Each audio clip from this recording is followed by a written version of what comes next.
मान लीजिए आप अर्थ के मोस्ट रिमोट कोऑर्डिनेट तक पहुंच गए, मतलब साउथ पैसिफिक ओशन का एक ऐसा स्पॉट जिसे पॉइंट नीमो कहा जाता है। यहाँ आप अपने आप को जमीन के सबसे नजदीकी हिस्से से भी 2700 किलोमीटर दूर पाएंगे। इनफैक्ट ये प्लेस इतना आइसोलेटेड है कि यहाँ पर क्लोजेस्ट ह्यूमन बीइंग अर्थ पर ना होकर स्पेस में होगा, मतलब आपके करीब 400 किलोमीटर ऊपर इंटरनेशनल स्पेस स्टेशन में। लेकिन ये केवल अर्थ का लोनलीएस्ट प्लेस नहीं है, बल्कि एक कॉस्मिक जंकयार्ड भी है। दशकों तक स्पेस एजेंसीज ने इस एग्जैक्ट प्लेस को अपने डेड जायंट्स को बरी करने के लिए यूज किया, और इस दशक के अंत तक मोस्ट फेमस रेजिडेंट यानी इंटरनेशनल स्पेस स्टेशन को भी यहीं क्रैश किया जाएगा। लगातार 30 सालों तक ग्राउंड ब्रेकिंग साइंस और इंटरनेशनल कोऑपरेशन के बाद इसे यहाँ खत्म किया जाएगा। लेकिन 450 टन के इस football ground size mega structure को किस तरीके से क्रैश किया जाएगा, चलिए जानते हैं इस बारे में।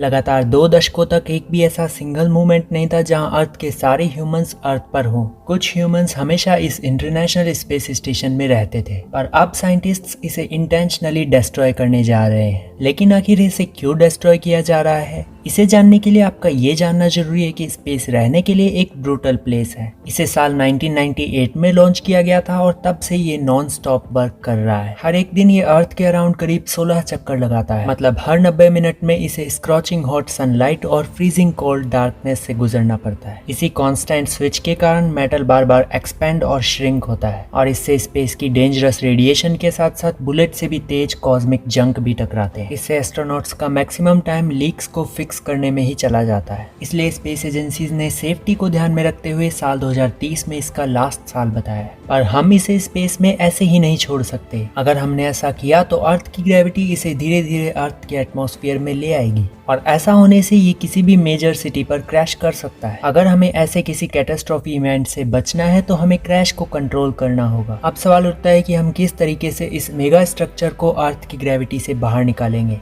इसके लिए नासा ने एलन मस्क की स्पेसएक्स को एक कस्टम स्पेसशिप बिल्ड करने के लिए हायर किया है, और इसका नाम यूएस डीऑर्बिट व्हीकल रखा गया है। ये स्पेसएक्स के ड्रैगन स्पेसक्राफ्ट का सुपरचार्ज वर्जन होगा, जिसमें मैसिव फ्यूल टैंक और 46 पावरफुल इंजन्स होंगे। नासा का ये प्लान एक्चुअल क्रैश से कपल ऑफ इयर्स पहले शुरू होगा। सबसे पहले साल 2029 में ये स्पेसएक्स का डीऑर्बिट व्हीकल लॉन्च होगा और अपने आप को स्पेस स्टेशन से डॉक कर लेगा। अगले साल ये धीरे धीरे स्पेस स्टेशन को अर्थ की तरफ ड्रिफ्ट करेगा, और साल 2031 की शुरुआत में स्पेस स्टेशन के पूरा खाली हो जाने के बाद ये डीऑर्बिट व्हीकल अपने सारे इंजन्स को एक साथ चला देगा, जिससे स्पेस स्टेशन अर्थ की थिक एयर में खींचा चला जाएगा। इसके फ्रिक्शन से कई 1000 डिग्रीज की हीट जनरेट होगी, जिससे जायंट ब्लू सोलर अरेज कुछ सेकंड्स में ही वेपोराइज हो जाएगी। लेकिन स्पेस स्टेशन हैवी एल्यूमिनियम और टाइटेनियम से बना हुआ है। इसी वजह से आउटर लेयर तो मेल्ट हो जाएगी, लेकिन थिक हैवी मेटल इस हीट को सर्वाइव कर जाएगा। स्पेस स्टेशन का यही पार्ट पॉइंट नीमो में क्रैश होगा, जहाँ ना कोई सिटी है और ना ही कोई टाउन है। जब स्पेस स्टेशन पानी को हिट करेगा तो यहाँ ये अकेला नहीं होगा, क्योंकि ये स्पेसशिप का ग्रेवयार्ड है।